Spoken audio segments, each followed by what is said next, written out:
What's up, everyone? Hope you're all doing great. Remember to laugh a little, it's good for the soul. Welcome back to Darkest Dark Web Horror Stories. Love hearing from you in the comments, so say hi, share suggestions, or just lurk. Don't forget to like and subscribe.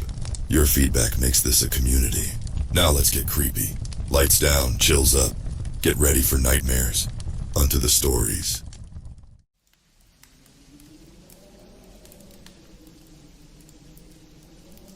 I'd always considered myself a skeptic. Ghost stories were for campfires, not for serious travel bloggers like us. Our followers thrived on adrenaline-packed adventures, and we prided ourselves on delivering. But that all changed the day we stumbled upon the hidden listing. It was an ordinary Tuesday.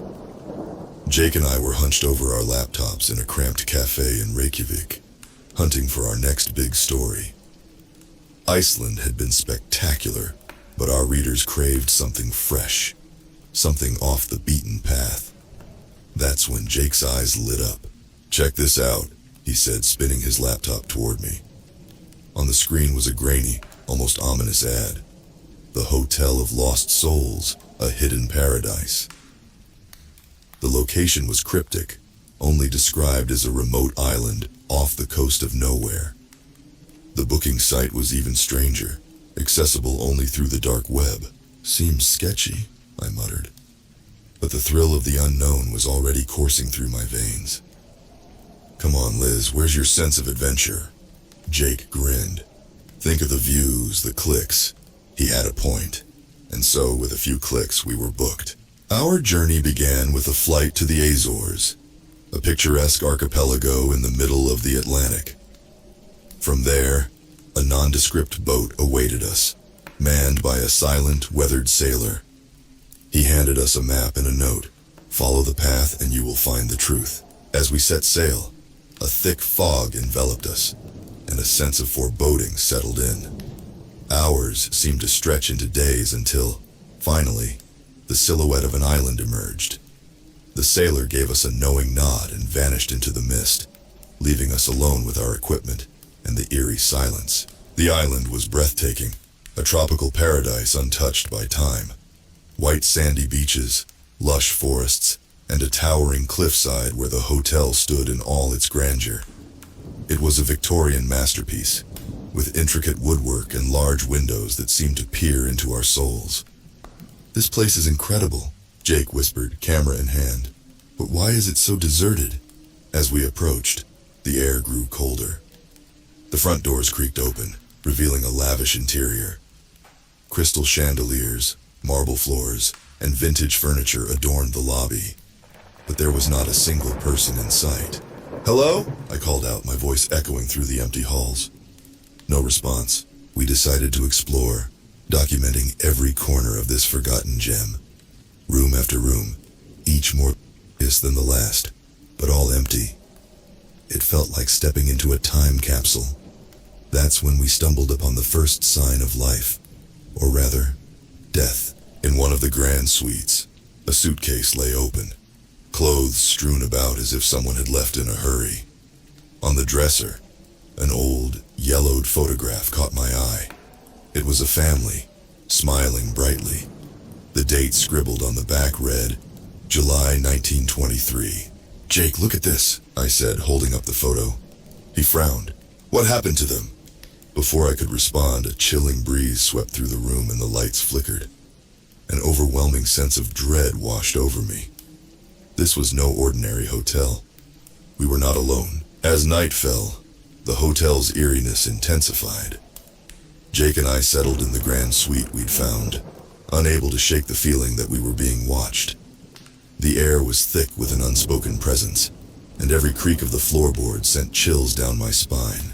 "Let's get some rest," Jake suggested, though his voice betrayed his unease. "We'll explore more in the morning." Sleep did not come easily. I tossed and turned, the silence of the island pressing in on me. Around midnight I heard it, a faint whisper, almost imperceptible. I strained to listen, but it faded into the darkness. I told myself it was just the wind. Jake, on the other hand, was dead to the world, snoring softly. I envied his ability to sleep anywhere. I closed my eyes, determined to follow his lead, when the whispering started again, this time clearer. "Help us!" I bolted upright, my heart pounding. The room was dark, save for the moonlight streaming through the window. I nudged Jake awake.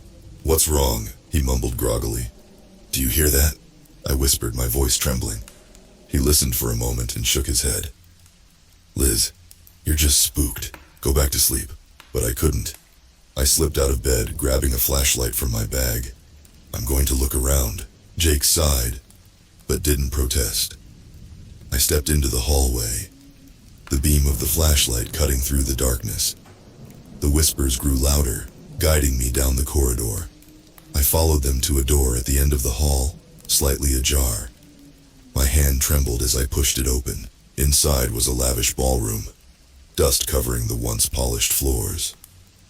The whispers intensified, echoing off the walls. I shone the flashlight around, the beam catching on something in the corner. It was a figure, barely visible in the dim light. "Hello?" I called out, my voice barely a whisper. The figure turned, revealing the face from the photograph, the smiling father. But his eyes were hollow, and his expression twisted with anguish. "Help us," he pleaded, his voice a cacophony of despair. I stumbled back, my mind racing. Ghosts didn't exist, I told myself, but here he was, a specter of the past. "How?" I managed to ask. "Break the cycle," he said, his form flickering like a dying light. "Find the key." Before I could ask more, he vanished, leaving me alone in the ballroom. My flashlight flickered and died, plunging me into darkness. Panic surged through me as I fumbled my way back to our suite. Jake was waiting, his face pale. "What happened?" "I saw him," I gasped. "The man from the photo. He said we need to break the cycle and find a key." Jake's eyes widened, but he quickly composed himself. "Okay, we'll figure this out. We need to stay together." Morning couldn't come fast enough. The first rays of sunlight brought a semblance of normalcy, but the dread lingered. We geared up and ventured out, determined to uncover the hotel's secrets. As we explored, the whispers followed, guiding us deeper into the heart of the hotel. Each room we entered seemed to tell a story, fragments of lives long past. And then we found it, a hidden staircase leading to the basement. The whispers grew louder, urging us on. With each step down, the air grew colder, and the sense of unease intensified. At the bottom, a massive iron door loomed before us, covered in ancient runes. "This must be it," Jake said, his voice barely audible. "The key must be behind this door." We exchanged a determined glance and pushed the door open, stepping into the darkness beyond. The iron door groaned open, revealing a cavernous basement, dimly lit by flickering torches on the walls. The air was heavy with the scent of damp stone and decay. Jake and I exchanged a nervous glance but pressed on, the whispers urging us forward. The basement was a labyrinth of corridors and rooms, each more chilling than the last. We passed what appeared to be old servant quarters, storage rooms filled with dusty relics, and even a small chapel with crumbling pews. Every step seemed to echo with the cries of the past. "This place is like a maze," Jake muttered, his flashlight sweeping across the walls. We came upon a large chamber at the end of one of the corridors. In the center stood an ornate pedestal, and upon it lay an ancient, intricately carved key. The whispers reached a fever pitch, swirling around us like a storm. "This must be it," I said, my voice trembling. "The key to breaking the cycle." As I reached for the key, a sudden cold swept through the room, and the shadows seemed to deepen. I hesitated, my hand hovering over the key. Something felt wrong. Jake noticed my hesitation and placed a reassuring hand on my shoulder. "We have to do this, Liz. For them, and for us." I nodded and grasped the key. The moment I lifted it from the pedestal, the room erupted in a blinding light. The whispers stopped abruptly, replaced by an oppressive silence. "Did we do it?" Jake asked, shielding his eyes. Before I could respond, a figure materialized before us. It was the man from the photograph, his eyes now filled with gratitude. "You found the key," he said. "But your journey is not yet over." "What do we need to do?" I asked, my heart pounding. "The key will unlock the truth," he said. "You must find the hidden door and reveal what lies beyond. Only then can the cycle be broken." With that, he vanished, and the light faded. Jake and I stood in stunned silence, the weight of our task pressing down on us. "We need to find that door," Jake said, determination in his eyes. "Let's go." We retraced our steps through the basement, the key clutched tightly in my hand. The hotel seemed to pulse with an eerie energy, as if it were alive and aware of our every move. As we climbed back to the main floor, the whispers resumed, softer this time, guiding us. We followed them to a grand staircase leading up to the top floor. The air grew colder with each step, and a sense of dread settled over us. At the end of the corridor on the top floor, we found a door that hadn't been there before. It was plain and unassuming, yet it radiated an unsettling aura. I took a deep breath and inserted the key into the lock. The door swung open with a loud creak, revealing a small, dimly lit room. Inside, an old journal lay on a table, its pages yellowed with age. I picked it up and began to read aloud. "This is the truth of the Hotel of Lost Souls. Built on sacred ground, it is a place where the living and the dead are trapped in an eternal dance. The guests, lured here by promises of paradise, are doomed to relive their final moments until someone breaks the cycle. The key you hold is the key to freedom, but only if the truth is revealed." As I finished reading, a cold wind swept through the room, and the walls seemed to close in on us. The whispers grew louder, more urgent. "We need to reveal this to the world," Jake said, his voice firm. "It's the only way to free them." I nodded, feeling a newfound resolve. We gathered our equipment and prepared to document everything we had discovered. The truth of the hotel needed to be exposed, and we were the ones to do it. As we made our way back to the lobby, the ghosts of the past followed, their eyes filled with hope. The cycle was about to be broken. With the journal in hand, we raced back to the grand lobby, our footsteps echoing through the empty halls. The ghosts trailed us, their presence palpable but no longer threatening. They seemed to be urging us on, desperate for freedom. Jake set up our camera equipment, his hands shaking slightly.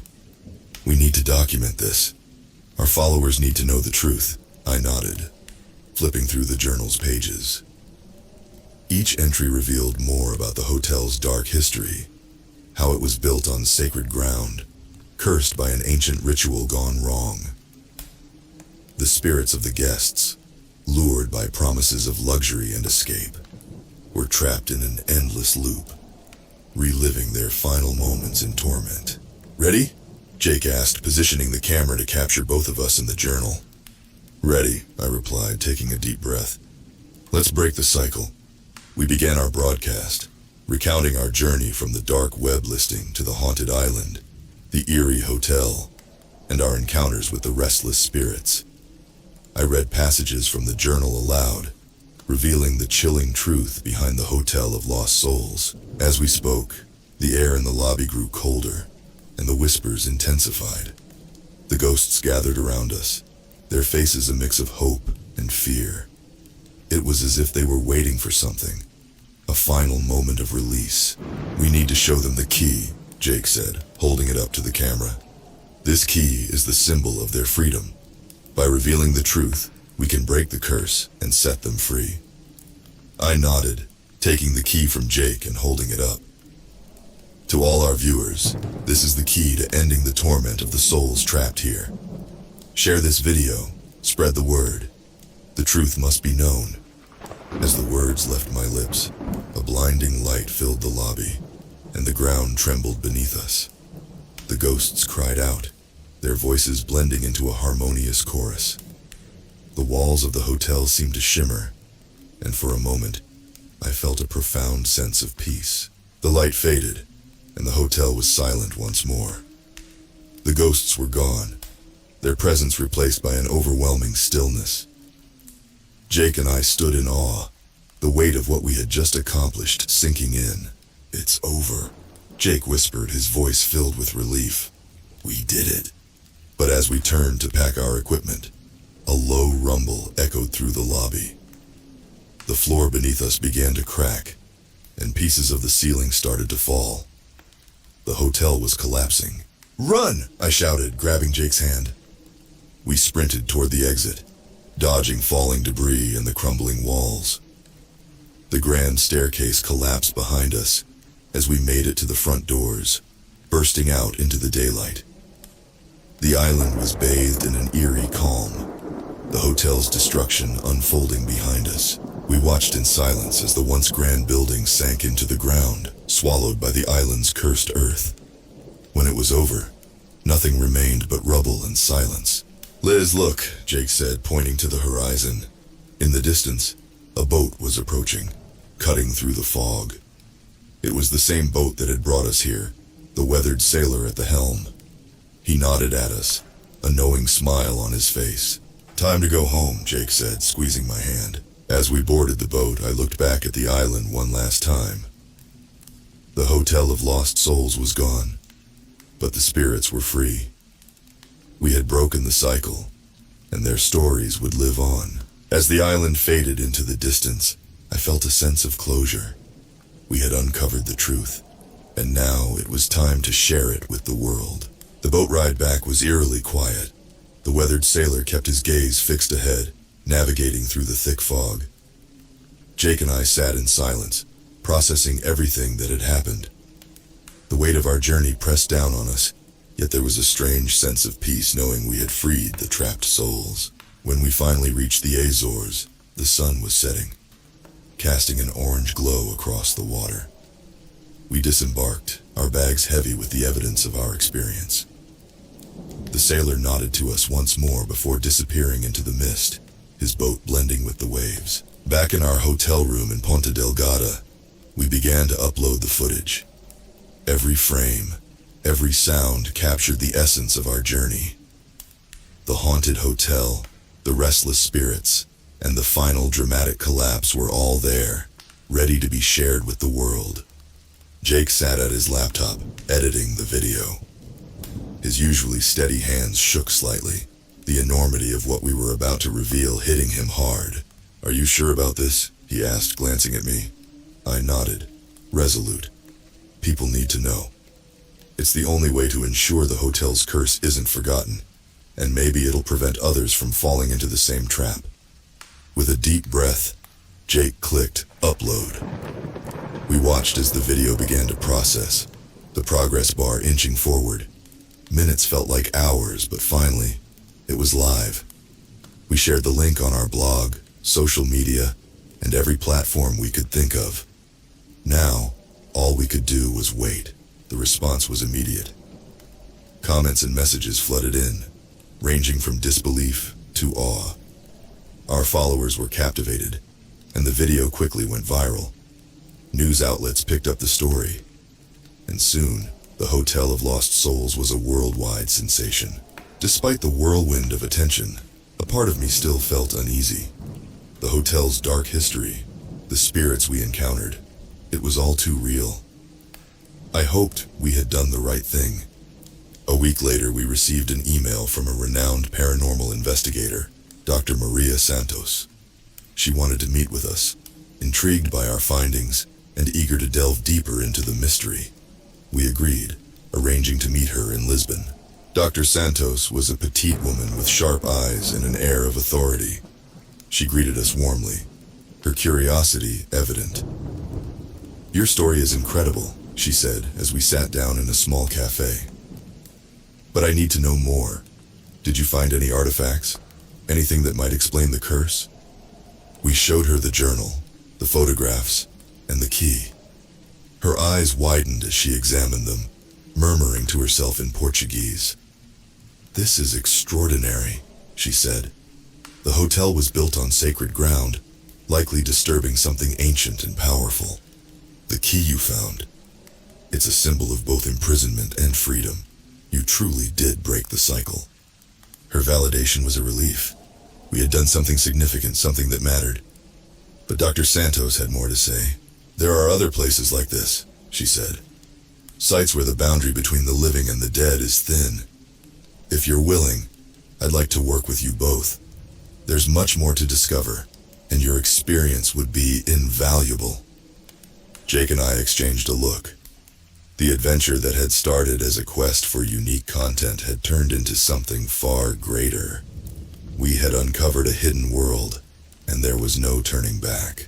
We're in, I said, smiling. Dr. Santos nodded, her eyes gleaming with excitement. Good, we have much to do. As we left the cafe, I felt a renewed sense of purpose. The Hotel of Lost Souls was just the beginning. There were more stories out there, waiting to be uncovered, and we were ready to face whatever came next. The whispers of the past had led us to the truth. Now, it was our turn to shine a light on the darkness and reveal the secrets of the unseen world. The weeks following our meeting with Dr. Santos were a whirlwind. Our story had taken the world by storm, and the Hotel of Lost Souls became a sensation. Jake and I were interviewed by countless media outlets, our faces and names becoming synonymous with modern-day ghost hunting. Despite the fame, we remained focused on our mission. Dr. Santos introduced us to a network of researchers, historians, and paranormal experts who were eager to collaborate. Together, we planned our next expedition, an abandoned asylum in the Scottish Highlands, rumored to be another hotspot of paranormal activity. Before we could embark on our new journey, we needed to tie up loose ends. The footage from the Hotel of Lost Souls continued to draw attention, and the more it spread, the more we realized the profound impact it had on people. Messages poured in from viewers who had experienced similar phenomena, sharing their own ghost stories and seeking answers. One evening, as we sifted through emails, a message caught my eye. It was from a woman named Isabella, who claimed to be the great-granddaughter of the family in the photograph we had found. Her words were filled with gratitude and curiosity, thanking us for uncovering the truth about her ancestors. I've always felt a connection to that island, she wrote. My grandmother used to tell stories about the hotel, but no one ever believed her. You've given my family closure. I'd like to meet you and share more about our history. Touched by her message, we arranged to meet Isabella in London. When we arrived, she greeted us warmly, her eyes reflecting a mix of sorrow and relief. She led us to a cozy sitting room where old family photographs adorned the walls. My great-grandfather was the man in the photograph you found, Isabella began. His name was Edward Collins. He was a successful businessman who took his family to the hotel for a vacation. They never returned, and the island became a forbidden topic in our family. She showed us letters and diaries, passed down through generations, that chronicled the Collins family's life before their ill-fated trip. The more we learned, the clearer it became that Edward and his family had been lured to the hotel by the same dark forces that had ensnared us. It's strange, Isabella said, her voice trembling. I've always felt their presence, as if they were trying to reach out to me. Thanks to you, I finally understand why. Meeting Isabella brought a sense of closure. The Hotel of Lost Souls was no longer just a haunted place. It was a story of real people, their lives, and their untimely deaths. By uncovering the truth, we had given them a voice. With this newfound resolve, we prepared for our next adventure. Dr. Santos had provided us with historical records and maps of the abandoned asylum, detailing its tragic past. The asylum, built in the 1800s, had been a place of suffering and neglect, its halls echoing with the cries of the forgotten. As we packed our equipment, I couldn't help but feel a sense of déjà vu. The excitement, the anticipation, it was all so familiar. But this time we were more prepared. We had faced the unknown and survived. We were no longer just travel bloggers. We were explorers of the unseen, seekers of the truth. Our flight to Scotland was uneventful, the calm before the storm. When we arrived in the Highlands, the landscape was breathtaking, with rolling hills and mist-covered mountains. The asylum loomed in the distance, a stark contrast to the natural beauty around it. Dr. Santos met us at the site, her enthusiasm infectious. "Welcome to your next challenge," she said, her eyes gleaming with anticipation. "This place has many secrets. Are you ready to uncover them?" Jake and I exchanged a determined look. "We're ready," he said. As we crossed the threshold of the asylum, the whispers of the past began to stir. The Hotel of Lost Souls had been our introduction, but this was just the beginning. The world was full of mysteries, and we were ready to face them, one haunted place at a time.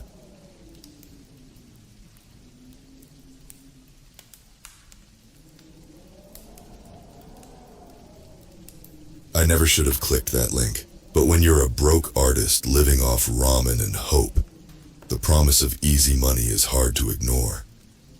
I was scrolling through some sketchy forums late one night, my eyes burning from staring at my crappy laptop screen. That's when I saw it. A post about a new cryptocurrency that was supposed to make you rich overnight. Yeah, I know. It sounds stupid when I say it out loud, but at the time it felt like my ticket out of this dump. My paintings weren't selling. My bank account was empty. I was desperate. The link took me to the dark web. I'd never been there before, but I'd heard stories. It was like the internet's creepy basement, full of illegal stuff and weirdos. But this site looked fancy. All sleek black and neon green, with a big logo of a coin with a skull on it. They called it Death Coin. There was a counter at the top of the page showing how much one Death Coin was worth. As I watched, the number kept going up. $100, $150, $200. My heart started racing. This was my chance. I dug out an old prepaid credit card I had lying around. There was only $50 left on it. With shaking hands, I typed in my info and bought as much Death Coin as I could. A message popped up. "Welcome to the Death Coin community. Your fortune awaits." I leaned back in my chair, grinning like an idiot. I was gonna be rich. I'd finally be able to quit my job at the gas station and focus on my art. No more scraping by. No more feeling like a failure. If only I'd known what I was really signing up for. The next morning, I woke up to my phone blowing up with notifications. I grabbed it, blinking sleep from my eyes. My jaw dropped. That $50 investment, it was now worth over $10,000. I let out a whoop, jumping out of bed. This was it, my big break. I got dressed in a hurry, my mind racing with all the things I could buy. A new apartment, art supplies, maybe even a car. But first, I needed to paint. Whenever something big happened in my life, good or bad, I always felt this urge to create, to capture the feeling on canvas. I sat up in front of my easel, squeezing out blobs of paint onto my palette. Red, yellow, blue, the primary colors, the building blocks of art. As I started to paint, something felt off. The brush seemed to move on its own, like it knew what it wanted to create better than I did. I blinked, shaking my head. Probably just excitement making me jittery. 3 hours later, I stepped back to look at what I'd made. My blood ran cold. It was a landscape, but not like anything I'd ever painted before. The sky was a sickly green, full of roiling clouds. The ground was cracked and dry, dotted with twisted leafless trees, and in the center, a massive skull rose from the earth. Its eye sockets glowed with an eerie light. It was the Death Coin logo. I stared at the painting, my mouth dry. How had I done this? I didn't remember painting any of it. As I watched horror crawling up my spine, one of the trees in the painting moved. A branch twitched, then another. The whole tree shuddered, its branches creaking as they stretched towards me. I stumbled back, knocking over my easel. The painting clattered to the floor. For a long moment I just stood there, heart pounding. Nothing moved. I let out a shaky laugh. God, I was being stupid. Trees don't move. It was just a trick of the light, or my imagination running wild. I picked up the painting, setting it back on the easel. It was creepy, sure, but also kind of cool. Maybe this was a new direction for my art. Something darker, edgier. As I stared at it, I noticed something in the corner of the canvas. Tiny symbols, like some kind of ancient writing. I leaned in close, squinting to make them out. They seemed to shimmer and shift as I looked at them. Suddenly, pain exploded in my head. It felt like someone was driving a spike through my skull. I cried out, clutching my temples. The room spun around me. Those symbols. They were burning themselves into my brain. I could see them even with my eyes closed, pulsing in time with my racing heart. When the pain finally faded, I was on my knees, gasping for breath. What the hell was happening to me? I looked up at the painting, dread settling in my gut. The tree was moving again. This time I was sure of it. Its branches reached out of the canvas, stretching towards me like gnarled fingers. I scrambled backwards, my back hitting the wall. This couldn't be real. It had to be a dream or a hallucination, or the branches wrapped around my wrist, bark scraping against my skin. I screamed. I yanked my arm back, breaking free of the branch's grip. My heart was pounding so hard I thought it might burst out of my chest. The tree kept reaching for me, its branches creaking as they stretched further out of the canvas. I could smell rotting wood and damp earth, like a forest after a rainstorm. I bolted from the room, slamming the door behind me. I leaned against it, trembling all over. This wasn't real. It couldn't be real. I fumbled for my phone, desperate to call someone, anyone. But when I looked at the screen, all I saw were those weird symbols from the painting, scrolling endlessly. A notification popped up. Death coin balance, 50,000. My stomach lurched. The money was still going up faster than ever. I threw the phone across the room. It hit the wall with a crack, but I didn't care. I had to get out of here. I grabbed my keys and ran out of my apartment, not even bothering to lock the door behind me. The hallway felt too small, like the walls were closing in on me. I burst out onto the street, gulping in the fresh air. It was a bright, sunny day in Chicago. People were walking their dogs, jogging, going about their normal lives. Everything looked so normal. Maybe I really was going crazy. I started walking, not sure where I was going. I just knew I had to keep moving. As I passed by shop windows, I caught glimpses of my reflection. I looked wild-eyed and pale, my hair sticking up in all directions. But there was something else too. Something that made me stop dead in my tracks. Those symbols from the painting. They were on my skin. Faint, like old scars, but definitely there. They curled around my arms, disappearing under my shirt sleeves. I rolled up my sleeve, my hands shaking. The symbols covered every inch of my skin, swirling in intricate patterns. As I watched, they seemed to shift and move, like they were alive. A woman walking by gave me a weird look. I quickly pulled my sleeve back down, trying to act normal. I needed help, but who would believe me? I thought about going to the police, but what would I even say? Hey, I bought some weird internet money and now my paintings are coming to life and I'm covered in magic tattoos. They'd think I was on drugs. Maybe that was it. Maybe someone had slipped me something. That would explain the hallucinations, right? I decided to go to the hospital. They could run tests, figure out what was wrong with me. I hailed a cab, giving the driver the address for Northwestern Memorial. As we drove, I tried to calm myself down. There had to be a logical explanation for all this. The cab pulled up in front of the hospital. I paid the driver and got out, staring up at the big glass building. That's when I saw it. On one of the upper floors, a window exploded outward in a shower of glass. A massive, twisted tree branch burst through the opening, reaching towards the sky. People on the street started screaming and running. Car horns blared as drivers slammed on their brakes. I stood there, frozen in horror. It wasn't just happening to me. Whatever this was, it was spreading. More windows shattered. More branches appeared, twisting and growing at impossible speeds. They were all reaching for something. Reaching for me. I turned and ran, pushing past panicking crowds. Behind me, I could hear the groaning and creaking of wood, getting louder and closer. I ducked into an alley, my lungs burning. I leaned against the brick wall, trying to catch my breath. A garbage can next to me rattled. I jumped back as the lid flew off. A swarm of rats poured out, their eyes glowing that same sickly green as the sky in my painting.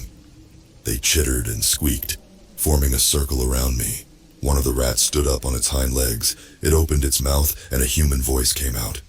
The debt must be paid. I screamed, kicking at the rats. They scattered, disappearing into the shadows. I ran again, not caring where I was going. I just had to get away. As I ran, the city seemed to warp and change around me. Buildings twisted into impossible shapes. The sky darkened, filling with those roiling green clouds from my painting. People's faces blurred as I passed them, becoming featureless masks with glowing green eyes. I realized with growing dread that I recognized this place. It was the landscape from my painting, but real. Somehow, it was spreading through Chicago, transforming everything it touched, and it was all my fault. I finally collapsed in Grant Park, my legs giving out beneath me. I lay on the grass, gasping for air. The ground trembled. I pushed myself up onto my elbows, looking around wildly. The earth in front of me split open. A massive skull began to rise, just like in my painting. Its eye sockets blazed with green fire. As it emerged, I saw that it wasn't just a skull. There was a body attached, a skeletal figure in a tattered black robe. It towered over me, at least 20 feet tall. In one bony hand it held a scythe, in the other a coin, a death coin. The skeleton's jaw opened and that same voice from the rat spoke.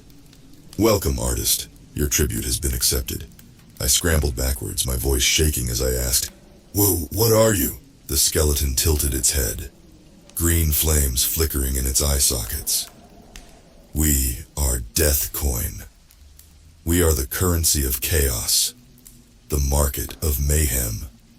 And you, little artist, have made quite an investment." I stared up at the skeletal figure, my mind reeling. This couldn't be happening. It had to be a nightmare, but I could feel the grass beneath my fingers, smell the smoke and decay in the air. This was real. Terrifyingly real. "I don't understand," I said, my voice barely a whisper. "I just wanted to make some money. I didn't mean for any of this to happen." The skeleton laughed, a sound like bones rattling in a tin can. "Intent is irrelevant. You made the trade. Your creativity for our power.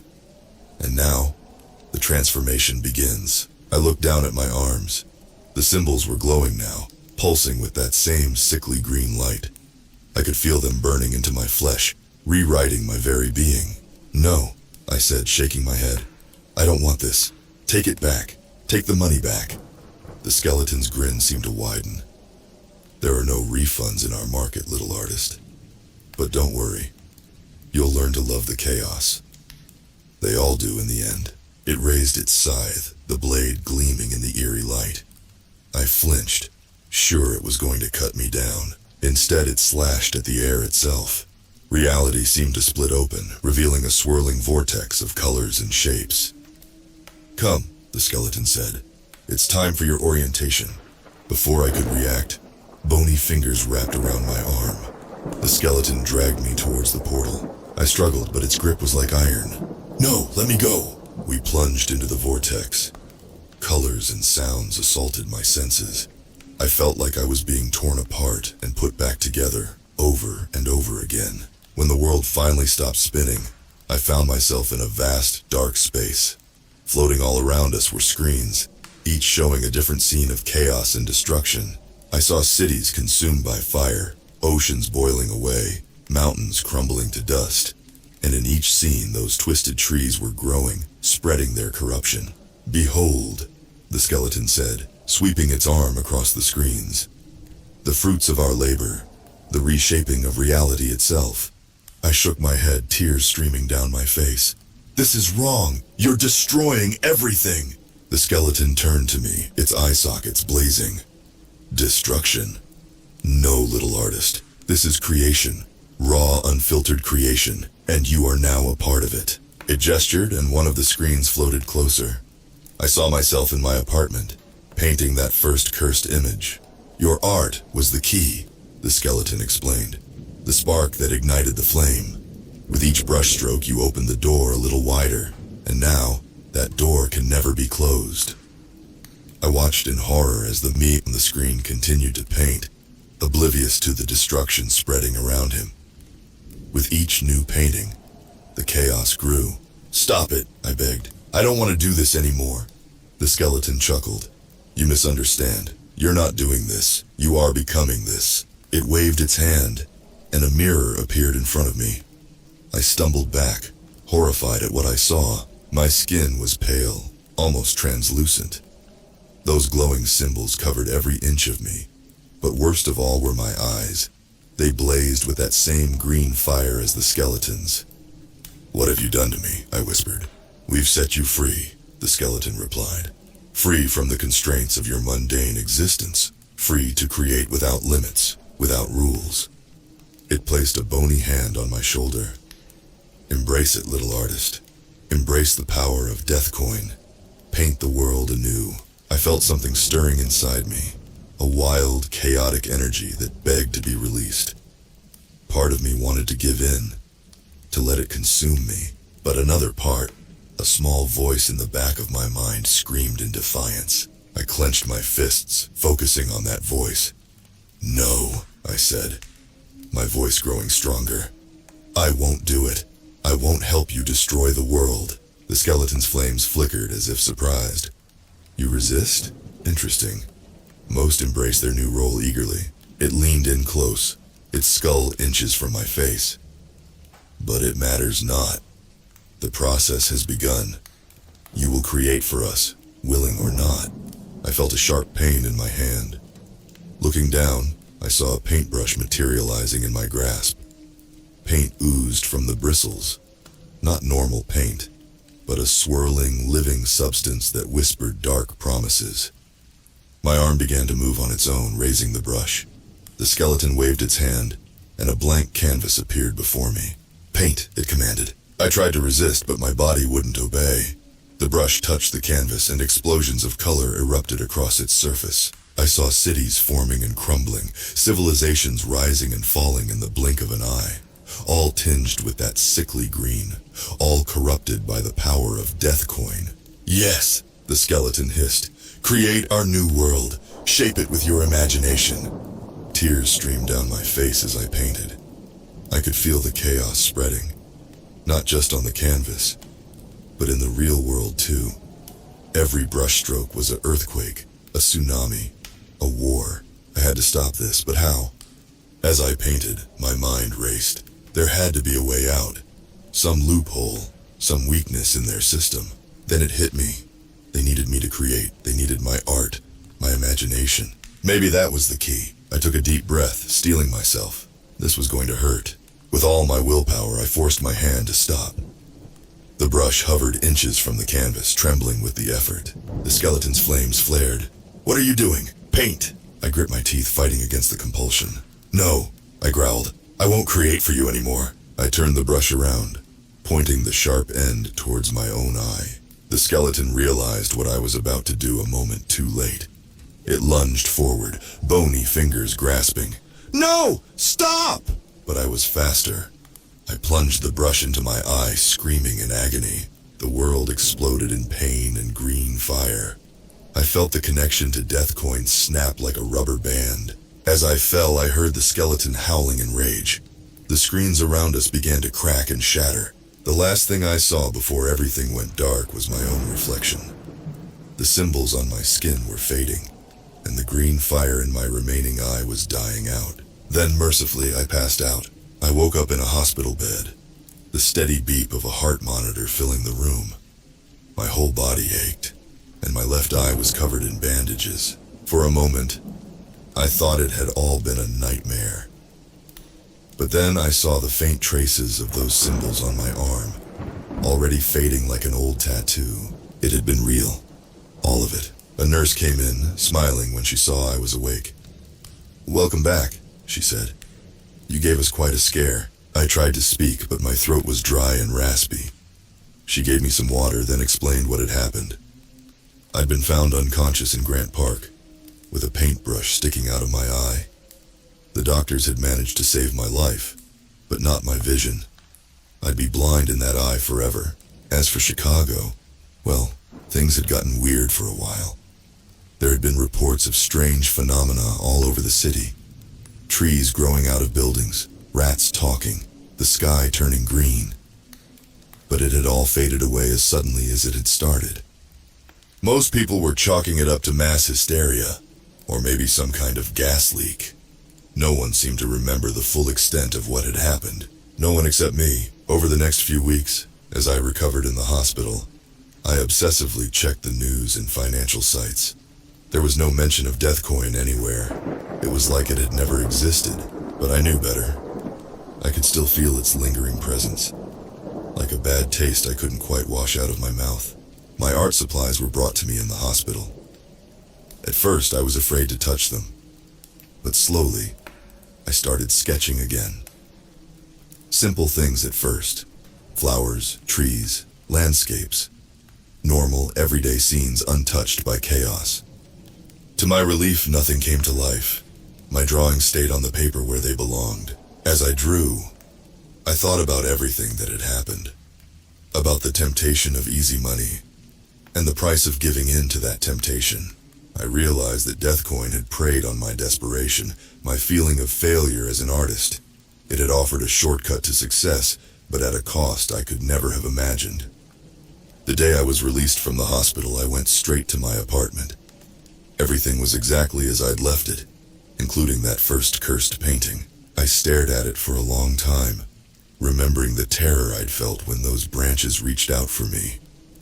Then, without hesitation, I grabbed it and tossed it in the dumpster behind my building. Back in my apartment, I set up a fresh canvas.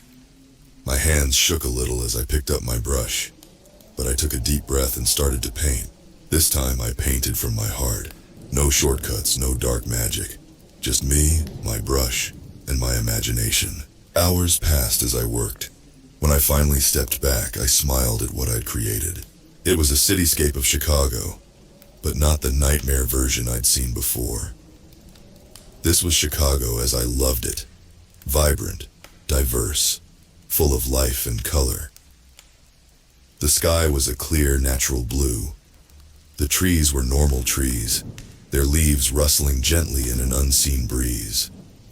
And there in the corner was a tiny figure, an artist, sitting at an easel in Grant Park, painting the city he loved. As I looked at the painting, I felt a weight lift from my shoulders. The last traces of those cursed symbols faded from my skin. I was free. I knew the memory of Deathcoin would always be with me.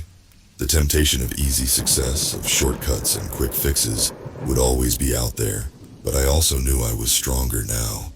I had looked chaos in the face and chosen to walk away. I had remembered what really mattered, not money or fame, but the joy of creating something true and beautiful. From that day on, I painted with a new purpose. My work began to sell, slowly at first, then more steadily. People were drawn to the honesty in my art, to the glimpses of hope and beauty I showed them. I never became rich or famous, but I was happy, and my art was making a difference in people's lives. That was worth more than all the Deathcoin in the world. Sometimes, late at night, I think I can still hear the whispers of chaos, calling from the dark corners of the internet, promising wealth, power, and shortcuts to success. But I don't listen anymore. I know the true cost of those promises. Instead, I pick up my brush and I paint. One stroke at a time, I create my own fortune. And unlike the false riches of Deathcoin, this is a wealth that can never be taken away.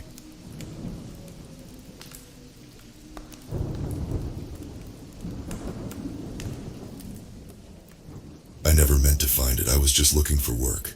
Any work. My old detective agency had gone bust. I was broke and desperate. That's when I saw the ad. Online detectives wanted. Solve mysteries. Make money. No experience needed. It seemed too good to be true. But I clicked anyway. What did I have to lose? The website was weird. All black background with green text. Like something from an old movie. But it worked.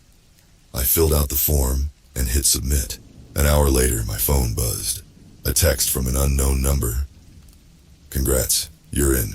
First case starts now. Look for Sarah 92.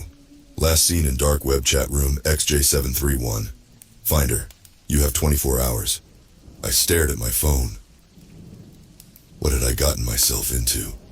I didn't know anything about the dark web, but I needed the money, so I got to work. I downloaded some special browser thing, Tor, it was called. It let me access the dark web. Everything was slow and clunky, but I found the chat room. XJ731 was creepy. People talking about weird stuff, drugs, hacking, things I didn't understand. I scrolled through days of messages. No Sarah 92. I was about to give up when I saw it. A private message, just a few words. Sarah 92 taken, ransom 24 hours, 100 BTC or she's gone. My heart raced. This was real. Someone was in trouble. I had to help. I messaged the sender. No reply. I tried tracing the message. Dead end. 22 hours left. I was stuck. Then I had an idea. I posted in the main chat.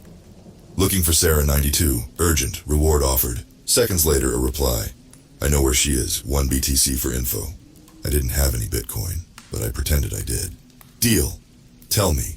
Another message popped up. Sarah 92 in hidden chat room. Password. Darklight99. I found the room. Entered the password. A video started playing. A girl, maybe 20, tied to a chair, crying. A masked figure stood behind her. 24 hours, a voice said. Tick-tock. The video cut off. My phone buzzed again. Another text. Good work, detective. Phase 1 complete. Ready for Phase 2. I realized then, this wasn't just a job. This was something much bigger and much more dangerous. But I was hooked. I had to keep going. I had to save Sarah 92. I'm ready, I typed back. What's Phase 2? The reply came fast. Track the video. Find the location. You have 12 hours. I cracked my knuckles and got to work. This was going to be a long night. I'm not a tech genius. Far from it. But I know people who are. I called in some favors. Old clients who owed me. We worked through the night. The video had clues. Tiny details. A street sign in the window. The sound of a train. We pieced it together, bit by bit. With 2 hours left, we had it. An address in Detroit. An abandoned warehouse. I texted the agency. Found her. 1492 Russ Street, Detroit. They replied instantly. Good, now go get her. I froze. This wasn't what I signed up for. I'm a detective, not a rescue team. But then I thought of Sarah 92, scared and alone. I had to help. I booked the first flight to Detroit. As I waited to board, my phone buzzed again. Final instructions. Enter through back door. Beware of guards. Sarah 92 on 3rd floor. Get her out. You have 1 hour from landing. This was crazy. I was way out of my depth, but I couldn't back out now. The flight felt like forever. As soon as we landed, I ran for a taxi. 1492 Russ Street, I told the driver. Fast as you can. We sped through the dark streets of Detroit. The city looked eerie at night. Abandoned buildings loomed like monsters. We pulled up a block from the warehouse. I paid the driver and got out. My heart was pounding. The warehouse was huge, dark and silent. I crept around to the back door. It was locked. I pulled out a lockpick set, another skill from my detective days. The lock clicked open. I slipped inside. It was pitch black. I turned on my phone's flashlight. Dusty floors, broken machinery. The place seemed empty. I found the stairs and started climbing. 1st floor clear, 2nd floor too. My phone buzzed. A text. 30 minutes left. I reached the 3rd floor. A long hallway stretched ahead. Doors on both sides. Which one was Sarah 92 behind? Then I heard it. A muffled cry. The last door on the right. I ran to it. Locked. I started picking it. Footsteps behind me. I spun around. A big man in black. A guard. He charged at me. I ducked. He crashed into the wall. I kicked him hard. He went down. The lock finally opened. I burst into the room. Sarah 92 was there. Tied to a chair, just like in the video. Her eyes went wide when she saw me. I'm here to help, I said, untying her. We need to go. Now. We ran for the stairs. More footsteps. More guards coming. We made it to the 1st floor. The exit was in sight. Suddenly lights flooded the warehouse. A voice boomed. Stop right there! We froze. Men in black surrounded us. Guns pointed our way. This was it. We were caught. It was over. Then my phone buzzed. One last text. Well done, detective. Phase 3 complete. Welcome to the team. The men lowered their guns. One stepped forward, smiling. Congratulations, he said. You passed the test. I stared at him confused. Test? What test? He laughed. The initiation for the dark web detective agency. Sarah 92 stood up straight, no longer scared. Sorry for the deception, she said, but we had to be sure you were the real deal. My head was spinning. So, this was all fake? A setup? The man nodded. We needed to see how you'd handle a real case, and you did great. I didn't know whether to be relieved or angry. Why go through all this? Why not just interview me like a normal job? The man's face turned serious. Because this isn't a normal job. What we do is dangerous. Real. We fight real criminals in the darkest parts of the internet. We needed to know you could handle it. I took a deep breath. Part of me wanted to walk away, to forget all this craziness. But another part was excited, curious, ready for more. So, I said slowly, what happens now? The man smiled again. Now the real work begins. He handed me a sleek black laptop. This is yours now. It's got everything you need to access the dark web safely, to track criminals, to solve cases. I took the laptop, feeling its weight. The weight of responsibility, of a new life. Your first real case starts tomorrow, the man said. Get some rest, you'll need it. As I left the warehouse, my mind was racing. What had I gotten myself into? What kind of cases would I be solving? What dangers lay ahead? But one thing was clear. My life would never be the same again. The next morning I woke up early. I couldn't sleep much. My mind was still buzzing with everything that had happened. I opened the black laptop. It booted up fast. A message was waiting for me. Case number 1, the Bitcoin Bandit. Details enclosed. Good luck, detective. I clicked on the file. Pictures and text filled the screen. A hacker who had stolen millions in Bitcoin, leaving a trail of ruined lives behind. This was it. My first real case for the dark web detective agency. I cracked my knuckles and got to work. The Bitcoin Bandit was smart. Really smart. He covered his tracks well, but everyone leaves clues. You just have to know where to look. I spent days digging through dark web forums, following digital breadcrumbs. The trail led me to a guy named Crypto King 99. Crypto King 99 was cocky. He bragged about his hacks, about how no one could catch him. Big mistake. I set a trap, pretended to be a newbie hacker, asked for tips. Crypto King 99 took the bait. We started chatting. I gained his trust, slowly, carefully. It took weeks. Finally, he slipped up. Mentioned a real-world place, a coffee shop in San Francisco where he liked to work. I passed the info to the agency. They did the rest. The next day, news broke of a big arrest. The Bitcoin Bandit. Caught at last. My phone buzzed. A message from the agency. Great work, detective. Ready for your next case? I smiled. I was ready. More than ready. The next few months flew by, case after case, each one harder than the last. I tracked down missing people lost in the dark web, exposed huge online scams, fought off digital stalkers terrorizing innocent folks. With each case, I got better, smarter. The dark web became like a second home. I knew its twists and turns, its secrets and shadows. But something was bugging me. Little things that didn't add up. Cases that seemed off somehow. Like the time I tracked down a hacker selling people's personal info. When I found him, he wasn't some greedy criminal. He was a scared kid. Said he was forced to do it, but forced by who? Or the case of the missing blogger. I found her all right, but she didn't want to be found. Said she was hiding from something big, something dangerous. And then there were the messages, weird codes hidden in my case files, secrets within secrets. I started digging deeper, looking beyond just solving cases. And that's when I found it. The truth behind the dark web detective agency. We weren't just solving crimes. We were soldiers in a secret war. A war for control of the dark web itself. On one side, the agency, fighting to keep the dark web free. A place for privacy and freedom. On the other side, an organization called the Shepherds.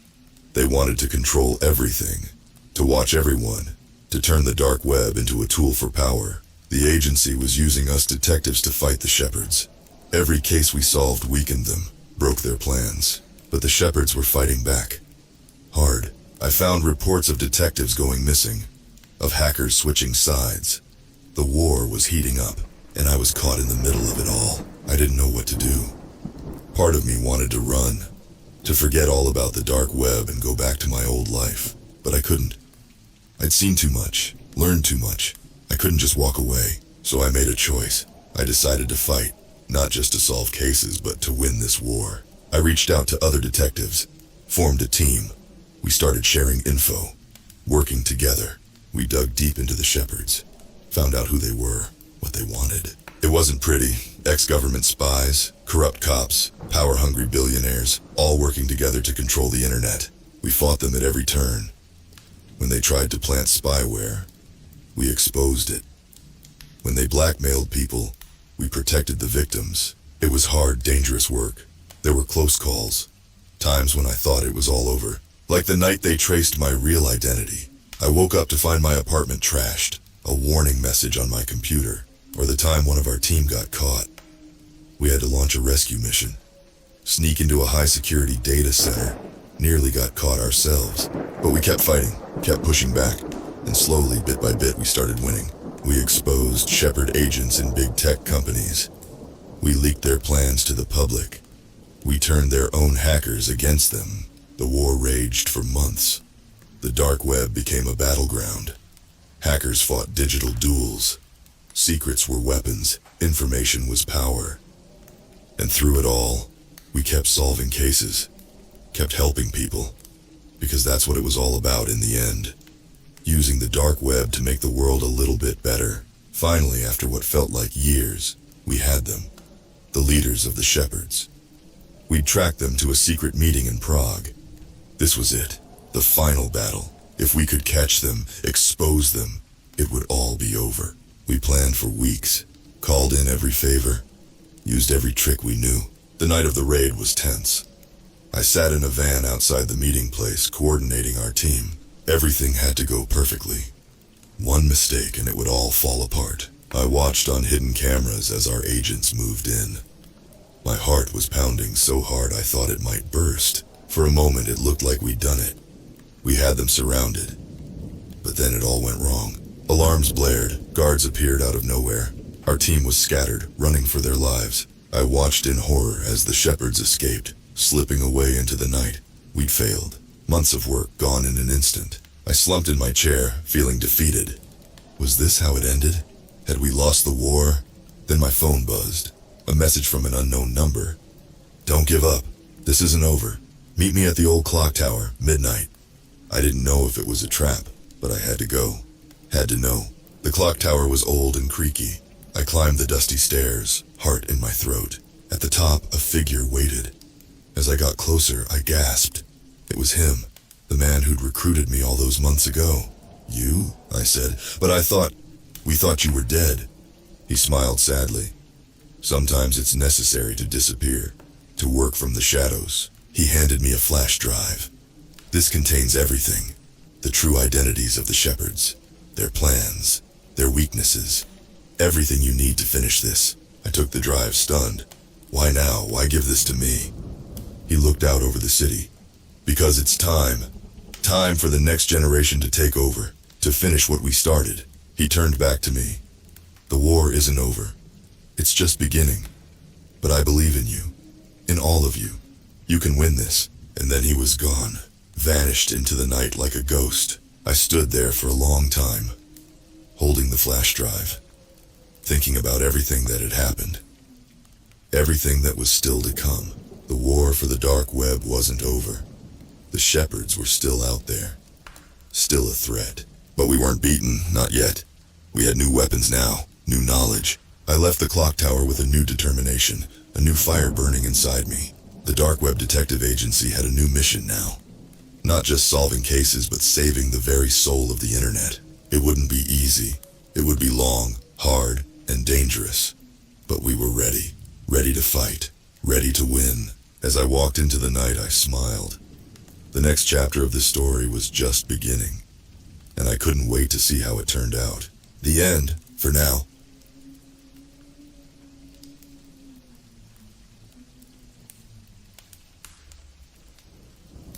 If you like today's tales, don't forget to like and subscribe. MM13. Help MM13 get to 1,000 subscribers.